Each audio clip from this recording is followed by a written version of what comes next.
Hello students, welcome to science वाला भैया। तो आज हमारा लेक्चर 2 है ह्यूमन रिप्रोडक्शन का। तो चलिए हम लोग देखते हैं कि आज क्या पढ़ना है। इसके पिछले क्लास में हम लोग इंट्रोडक्शन देखे थे, ठीक है। तो आज हम लोग आगे की ओर चलते हैं।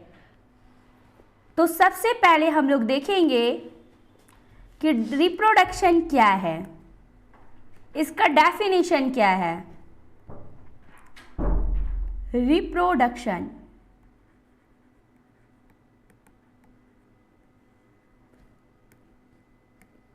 तो ये क्या है? तो ये एक बायोलॉजिकल प्रोसेस है।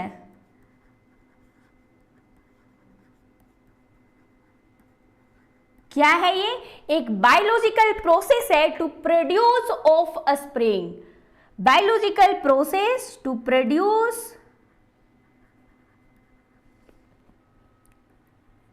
Of springs for the continuity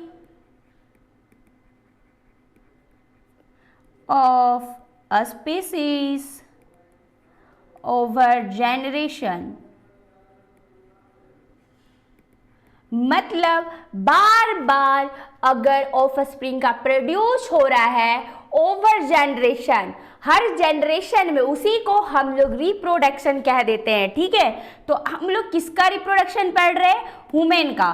तो ह्यूमन सबसे पहले देखेंगे ह्यूमन क्या क्या है, ठीक है। तो ह्यूमन आर सबसे पहले क्या होता है, वो सेक्सुअल रिप्रोडक्शन करता है। सेक्सुअल रिप्रोडक्शन मतलब क्या? इसमें आपका प्रॉपर गैमिट फॉर्मेशन होता है, उसके बाद फर्टिलाइजेशन होता है, फिर ये विविपैरस होते हैं। अब ये विविपैरस क्या है? विविपैरस ये है कि ये डायरेक्टली आपका बेबी को बाहर निकालता है, मतलब बेबी पैदा करता है, ना कि अंडा। जो एग को प्रोड्यूस करता है उसको हम लोग ओविपैरस कहते हैं, और अगर कोई डायरेक्टली चाइल्ड को बर्थ देता है तो उसको हम लोग विविपैरस कहते हैं। तो ये क्या करता है? डायरेक्ट बेबी देता है, डायरेक्ट बेबी देता है, ठीक है। देन फिर आता है, ये क्या है? Sexual dimorphism.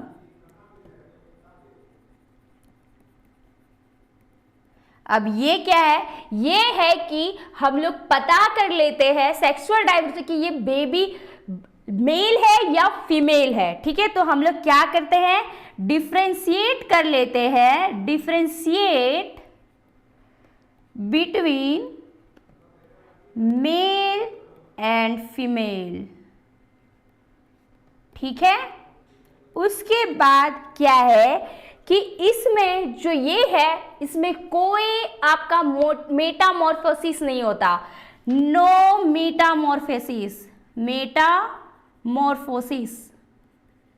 अब ये क्या है?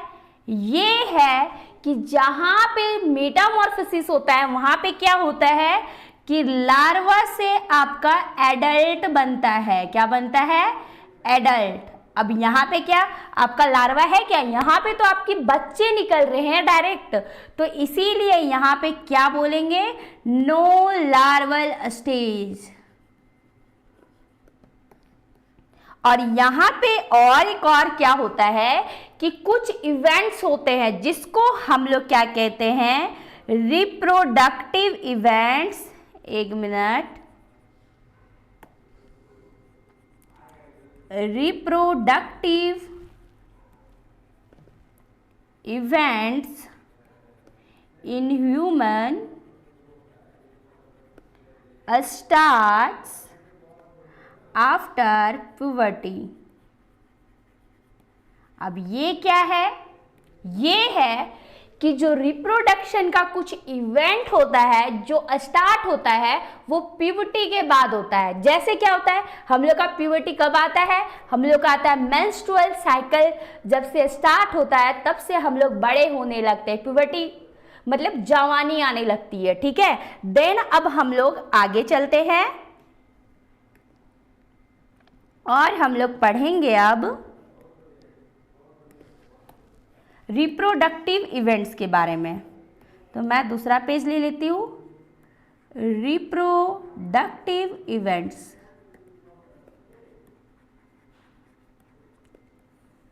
ये एक प्रोसेस है, ठीक है, कि कैसे क्या क्या होता है, कैसे आपका स्पर्म बनता है, कैसे फर्टिलाइजेशन होता है, कैसे जायगोट होता है, फिर जायगोट से ब्लास्टोसिस्ट बनता है, वो सब हम लोग इसमें पढ़ने वाले हैं।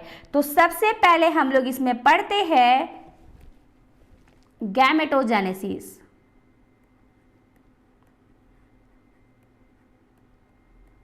ठीक है, अब ये क्या है, ये आपका है फॉर्मेशन ऑफ, एक मिनट, ये कलर अच्छा नहीं है, अरे यार,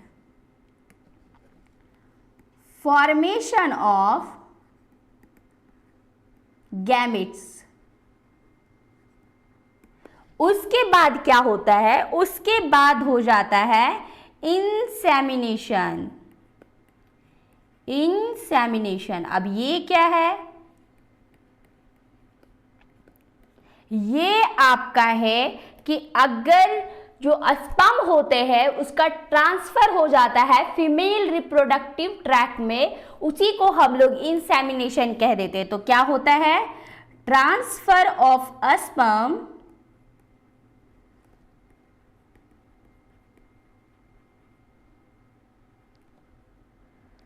in female reproductive tract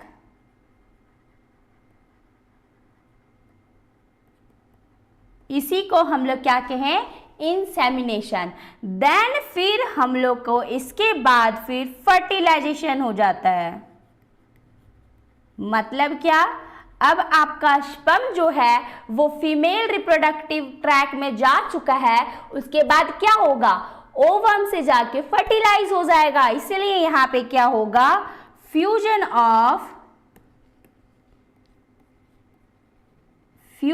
of male and female gamete.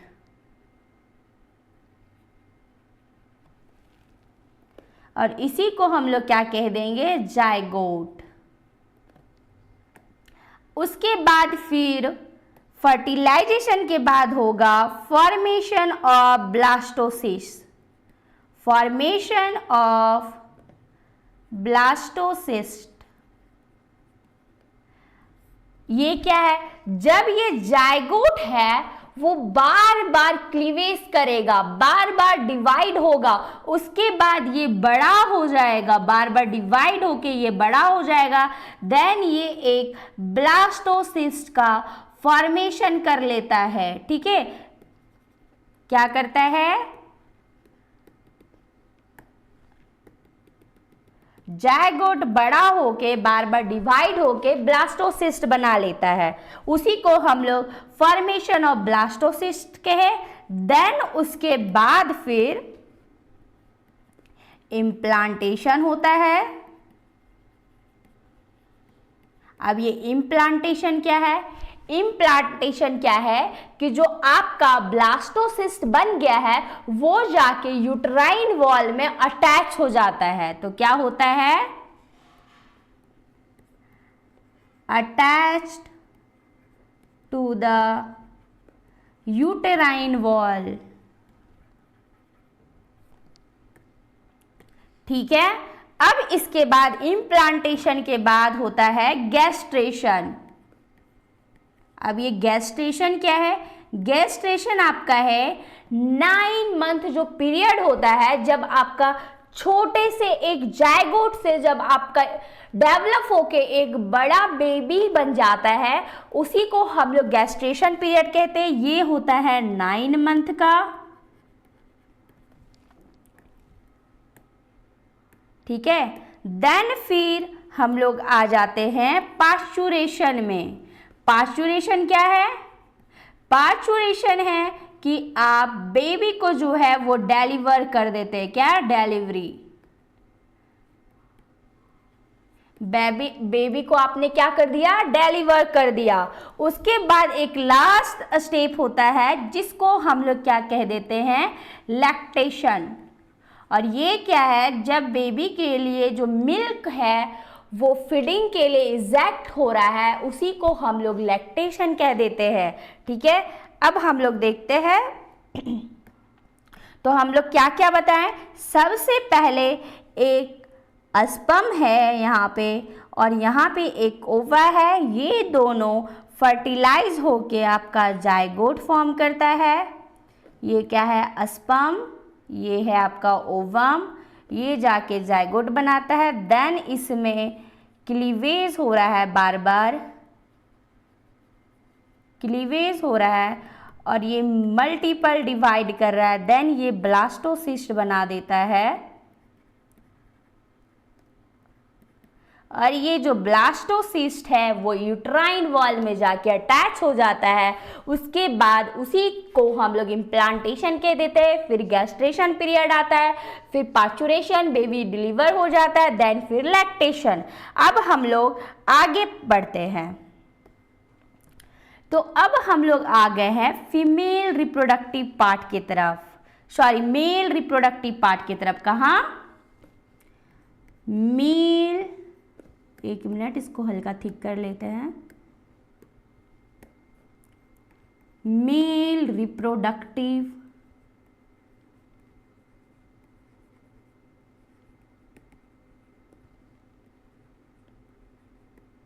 System. ठीक है, तो सबसे पहले हम लोग क्या करेंगे, ड्राइंग बनाएंगे। ठीक है, तो सबसे पहले हम लोग क्या करेंगे, दो पाउच बनाएंगे जिसको हम लोग क्या कहे थे, स्क्रोटम।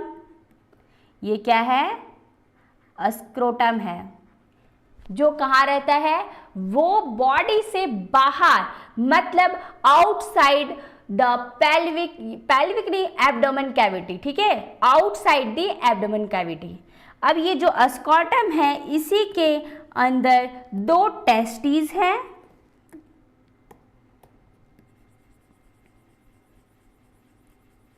एक पाउच में एक टेस्टिस, तो ये दो पाउच है, दोनों में है टेस्टिस एक एक। तो ये टेस्टिस हुआ और यही टेस्टिस के पोस्चेरी, मतलब पोस्चेरियर, सॉरी, जैसे एंटेरियर होता है वैसे ही पोस्टेरियर होता है। ठीक है, तो पोस्टेरियरली जो है वहां पे आपका एक कनेक्शन होता है जिसको हम लोग एपिडिडाइमिस कहते हैं। मतलब क्या, टेस्टिस के वो पीछे लटका हुआ रहता है। ठीक है, टेस्टिस के पीछे पार्ट में रहता है, दोनों टेस्टिस के, तो इसको हम लोग क्या कहेंगे, पोस्टेरियर में रह रहा है। कौन से पार्ट में, पोस्टेरियर पार्ट में। तो ये आपका जो है, ये आपका क्या हो गया, एपिडिडाइमिस, और ये आपका हो गया टेस्टिस। देन फिर यहां से जो है वो जाके सबसे पहले हम लोग यहाँ पे एक यूरिनरी ब्लैडर बनाएंगे। क्या बनाएंगे, यूरिनरी ब्लैडर, जिसमें क्या होता है, सुसु जो होता है वो स्टोर होता है। ठीक है, तो यहाँ ये हो गया आपका यूरेटर, ये क्या है, यूरेटर। तो ये जो आपका ये ट्यूब है वो जाके ओवर करता है, ओवर लूप बनाता है। कहाँ पे, यूरिनरी ब्लैडर के ये अंदर नहीं रहता है। जो यूरिनरी ब्लैडर है, यूरिनरी ब्लैडर है, उसके ऊपर से ऐसे लूप बना के रहता है, ये बाहर से नहीं रहता है, यूरिनरी ब्लैडर के ऊपर से लूप बनाया हुआ रहता है। ठीक है, तो क्या है, तो यहाँ पे, और इसको जो हम लोग है इसको हम लोग कह देते हैं वासा इफ्रेंशिया, इफ्रेंशिया।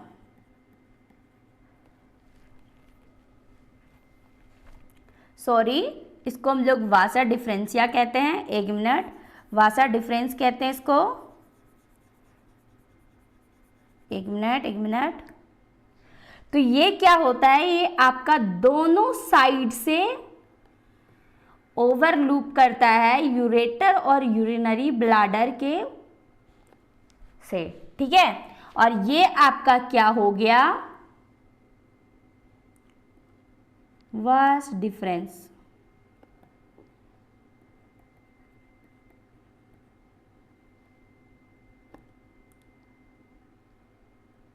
एक मिनट, आज गर्मी कुछ ज़्यादा है। डिफरेंस, ठीक है। और फिर ये जो अंदर यहाँ पे ओवरलूप कर रहा है, ये आपका बाहर से है, ये यूरिनरी ब्लैडर के अंदर नहीं है। तो इसको आप लोग गलती मत कीजिएगा कि ये यूरिनरी ब्लैडर के अंदर है, ये यूरिनरी ब्लैडर के ऐसे जाके है, ठीक है। उसके बाद आपका जो वासा डिफरेंस है, वो जो आगे जाके एक यहाँ पे डक्ट है, सॉरी ग्लैंड है, जिसको हम लोग कहते हैं सेमिनल वेसिकल, और ये क्या होते हैं, पेयर्स में पाए जाते हैं। ये क्या हो गया, सेमिनल वेसिकल, और ये आपके 2 होते हैं, मतलब क्या, ये पेयर्स में पाए जाते हैं। देन आपका जो ये वासा डिफरेंस है, वास डिफरेंस और ये सेमिनल वेसिकल है, ये दोनों मिलके एक डक्ट बनाता है, जिसको हम लोग कह देते हैं इजैकुलेटरी डक्ट। क्या कह देते हैं, इजैकुलेटरी डक्ट, ठीक है। अब ये डक्ट ऐसे रहता है, फिर यहाँ पे एक और आपका ग्लैंड आ जाता है, जिसको हम लोग कह देते हैं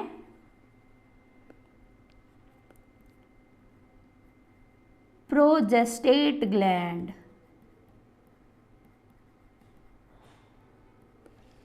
ठीक है। और ये सिंगल रहता है, क्या रहता है, सिंगल, बस एक। और उसके ही नीचे आपका प्रेजेंट रहता है बल्बो यूरेथ्रल ग्लैंड, और ये आपका 2 रहता है, एक यहाँ पे बल्ब लाइक रहता है, एक यहाँ पे रहता है। ये आपका हो जाता है बल्बो यूरेथ्रल ग्लैंड। आपको इस सब के सारे फंक्शन मैं आगे पढ़ाऊंगी, ठीक है। अब आगे हम लोग चलते हैं। उसके बाद लास्टली हम लोग का जो होता है बल्बो यूरेथ्रल ग्लैंड के नीचे, वो आपका डायरेक्टली आ जाता है पेनिस, जो कहाँ पे है, वो एक्सटर्नल मतलब आउटसाइड द एब्डोमिनल कैविटी है। अब ये आपका हो गया पेनिस। ये आपका जो इनलार्ज पार्ट दिख रहा है, ये जो इनलार्ज पार्ट है, इसको हम लोग कहते हैं ग्लांस पेनिस। क्या कहेंगे, ग्लांस पेनिस।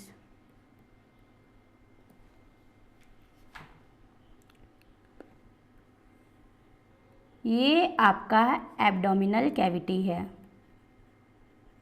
Abdominal cavity. और ये जो स्कॉर्टम है और ये जो पेनिस है, ये जो पेनिस है, ये आपका एब्डोमिनल कैविटी के बाहर रहता है, ठीक है। उसके बाद जो ये यहाँ पे एक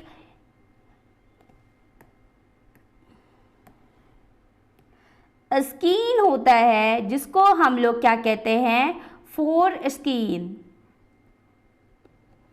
एक मिनट,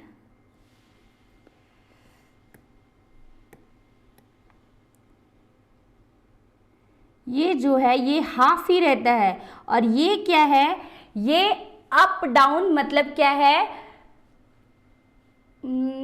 कॉपुलेटरी ऑर्गन कहते हैं ना, उस तरीके से ये काम करता है, ठीक है। और इसी को हम लोग क्या कह देते हैं, फोर स्किन, और इसका नाम, दूसरा नाम है परप्यूस। ठीक है। अब क्या है, जो यहां पे आपका ये यूरेथ्रा है, इसको हम लोग कह देते हैं यूरेथ्रा,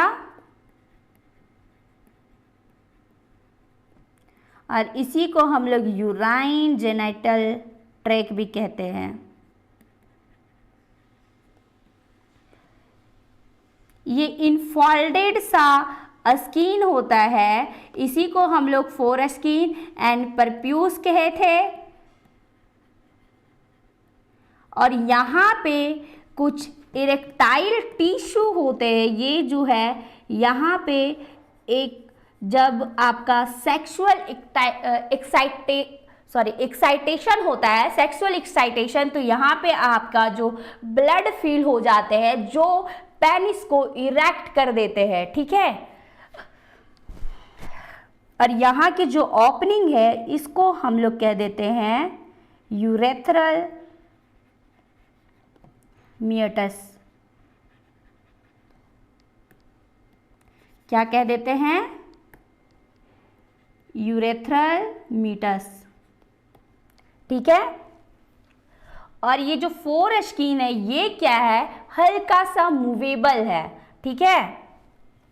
अब ये हुआ हम लोग मेल रिप्रोडक्टिव जो पार्ट है वो हम लोग का हो गया खत्म। तो यहाँ पे हम लोग क्या क्या पढ़े? सबसे पहले कि ये टेस्टिस है, टेस्टिस के ऊपर एक एपिडिडाइमिस लगा हुआ रहता है, मतलब ये पोस्टीरियर साइड में लगा हुआ रहता है। ठीक है। कहाँ पे? टेस्टिस के पीछे वाले साइड में एपिडिडाइमिस होता है। उसके बाद एपिडिडाइमिस के बाहर से वासा डिफरेंशिया जाता है, जो ओवरलूप करता है यूरिनरी ब्लैडर में। ठीक है।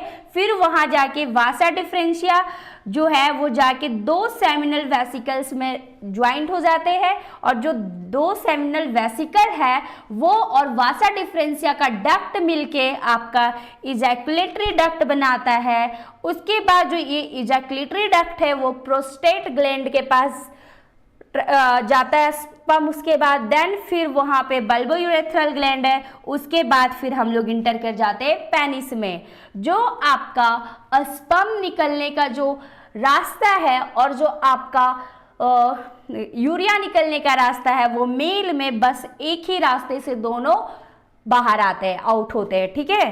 अब यहाँ पे ये आपका हुआ। उसके आगे फिर हम लोग देखेंगे कि जो एक टेस्टिस है, ये टेस्टिस है, इसका जो लेंथ है वो 4 से 5 है, और जो इसका विड्थ है वो आपका 2 से 3 है। क्या है?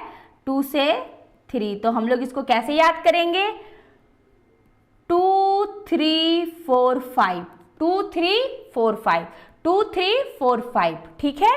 हम लोग इसको ऐसे याद करेंगे। और जो टेस्टिस का फॉर्मेशन है, फंक्शन है, उसका क्या फंक्शन है? तो इसका फंक्शन है गैमेट फॉर्मेशन, और दूसरा है सेक्स हार्मोन रिलीज करता है। ठीक है। इसको मैं थोड़ा अच्छे से लिख देती हूं नीचे में।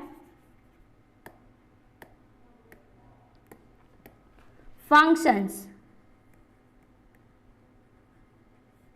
फर्स्ट क्या है? गैमेट फॉर्मेशन, और सेकेंड है सेक्स हार्मोन रिलीज। ठीक है। अब हम लोग देखेंगे क्रॉस सेक्शन ऑफ टेस्टिस। जो टेस्टिस का है उसका क्रॉस सेक्शन हम लोग कट करेंगे, देन देखेंगे कि टेस्टिस हम लोग को कैसा दिखता है। ठीक है। तो हम लोग का हेडिंग क्या होगा? Cross section of testis.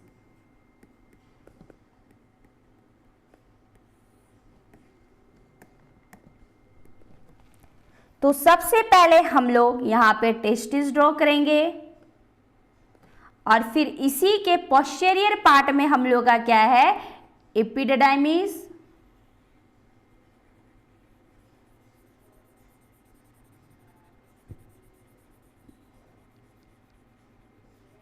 एक मिनट, ये आपका क्या हो गया, एपिडिडाइमिस। देन फिर ये जो टेस्टिस है, इसमें बहुत सारे जो आपके हैं कंपार्टमेंट में ये डिवाइड होता है। क्या होता है, कंपार्टमेंट में डिवाइड होता है। ये जो कंपार्टमेंट है इसको हम लोग टेस्टिकुलर लोब्यूल्स कहते हैं। ये जो कंपार्टमेंट है इसको हम लोग क्या कहते हैं, टेस्टिकुलर लोब्यूल्स। और ये क्या है, एपिडिडाइमिस।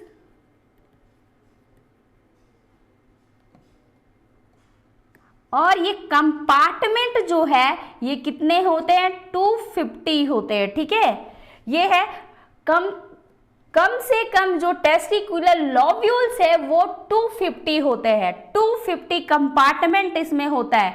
और एक कंपार्टमेंट में 2 से 3 सेमनीफेरस ट्यूब्यूल होते हैं। मान लीजिए ये एक कंपार्टमेंट है और इसमें ये है सेमनीफेरस, एक मिनट,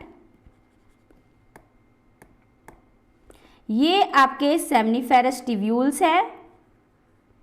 किसी में एक रहते हैं, किसी में 2 रहते हैं, किसी में 3 रहते हैं। मतलब 1 से 3 सेमनीफेरस ट्यूब्यूल्स एक टेस्टिकुलर लोब्यूल्स में हो सकते हैं। ठीक है, फिर जब ये जो सेमनीफेरस ट्यूब्यूल्स है ये कहा जाता है आपका रेटेड टेस्टिस। यहां पे एक नेटवर्किंग लाइक जाल बनाता है जिसको हम लोग क्या कह देते हैं, रेटेड टेस्टिस।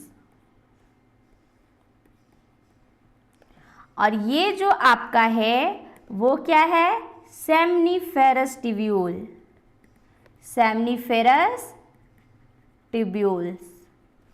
ठीक है, तो सारे जो सेमनीफेरस ट्यूब्यूल्स है उसके अंदर क्या होता है, स्पर्म फॉर्म होता है। फिर वो कहाँ जाएगा, रेटेड टेस्टिस के पास जाएगा। फिर रेटेड टेस्टिस के बाद यहाँ पे और ट्यूब लाइक स्ट्रक्चर होते हैं जिसको हम लोग कह देते हैं वास इफ्रेंसिया। क्या कह देते हैं, वास इफ्रेंसिया। और ये वास इफ्रेंसिया के द्वारा रेटेड टेस्टिस से फिर कहाँ जाता है, एपिडिडाइमिस में। कहाँ जाता है, एपिडिडाइमिस में। फिर ये एपिडिडाइमिस से होके आपका फिर यहां से आपका वास डिफरेंस में चला जाता है। कहां चला जाता है, वास डिफरेंस। और ये जो सेमनीफेरस ट्यूब्यूल है वो कितने हो सकते हैं, 1 से 3 हो सकते हैं। ठीक है, ये जो वासा इफ्रेंसिया है वो 10 से 12 हो सकते हैं। बस इतना ही है। जो टेस्टिस का क्रॉस सेक्शन है हम लोग उसमें क्या क्या देखें, सबसे पहले हम लोग देखें टेस्टिस है, क्या है, टेस्टिस है यहाँ पे। और इसके 250 कंपार्टमेंट है जिसको एक कंपार्टमेंट को हम लोग टेस्टिकुलर लोब्यूल के और एक टेस्टिकुलर लोब्यूल में हमको 1 से 3 सेमनीफेरस ट्यूब्यूल मिल जाता है। फिर सेमनीफेरस ट्यूब्यूल जो है वो जाके एक पार्ट में सारे एरे अटैच होते हैं जिसको हम लोग रेटेड टेस्टिस कहते हैं। वो एक नेटवर्किंग लाइक स्ट्रक्चर बनाता है। देन फिर वो रेटेड टेस्टिस है वो वास इफ्रेंसिया के द्वारा फिर वो एपिडिडाइमिस में जाता है। फिर एपिडिडाइमिस से वो जाके निकल के वास डिफरेंस में जाता है। फिर वो जाके यूरिनरी ब्लैडर के ऊपर लूप बनाता है। देन फिर वो सेमिनल वेसिकल में जाता है और सेमिनल वेसिकल और वास डिफरेंस का डक्ट दोनों मिला के इजैकुलेटरी डक्ट बनाया था। फिर इजैकुलेटरी डक्ट जो है वो फिर नीचे गया, फिर वहाँ पे प्रोजेस्टेरोन ग्लैंड मिला। देन फिर हम लोग को वहाँ पे बल्बो यूरेथ्रल ग्लैंड मिला था। उसके बाद हम लोग आ गए थे पेनिस की ओर। तो आज का लेक्चर हम लोग यहीं ख़त्म करते हैं। थैंक यू, मिलते हैं नेक्स्ट वीडियो में।